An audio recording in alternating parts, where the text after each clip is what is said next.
Donc le chemin de fer de la baie de Somme est né à la fin du 19e siècle. Le but à l'époque était de permettre aux touristes de rejoindre le Crotoy, Saint-Valery et Cayeux, et particulièrement donc les touristes qui allaient à la plage pendant l'été. Mais ce train permettait aussi de transporter les habitants de la région pour aller au marché d'Abbeville. Et puis, il servait aussi à transporter des marchandises, alors entre autres les coques qui étaient cueillis dans la baie de Somme par les pêcheurs à pied, les galets de Cayeux, les betteraves qui étaient produites sur le plateau du Ponthieu et qui étaient transportées jusqu'à la râperie de l'Enchère. Le chemin de fer, donc le réseau des bains de mer, a fermé progressivement entre 1969 et 1972.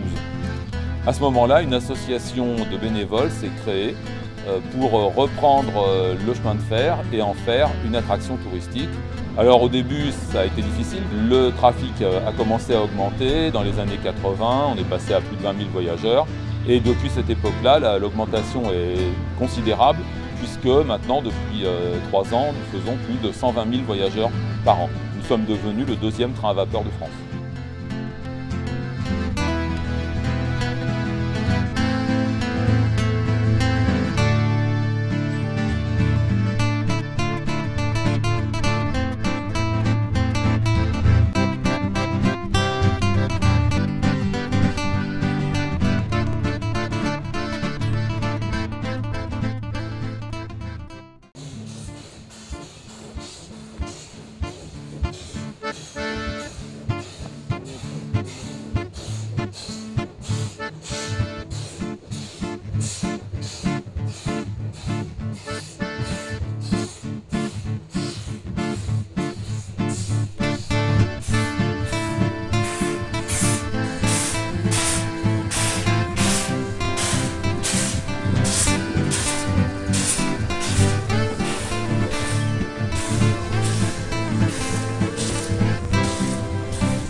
Donc le chemin de fer de la baie de Somme est né à la fin du 19e siècle.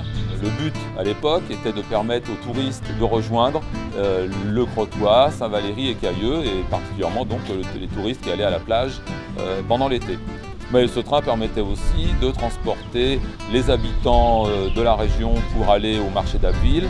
Et puis, il servait aussi à transporter des marchandises, alors entre autres les coques qui étaient cueillis dans la baie de Somme par les pêcheurs à pied, les galets de Cayeux, les betteraves qui étaient produites sur le plateau du Ponthieu et qui étaient transportées jusqu'à la râperie de l'Enchère.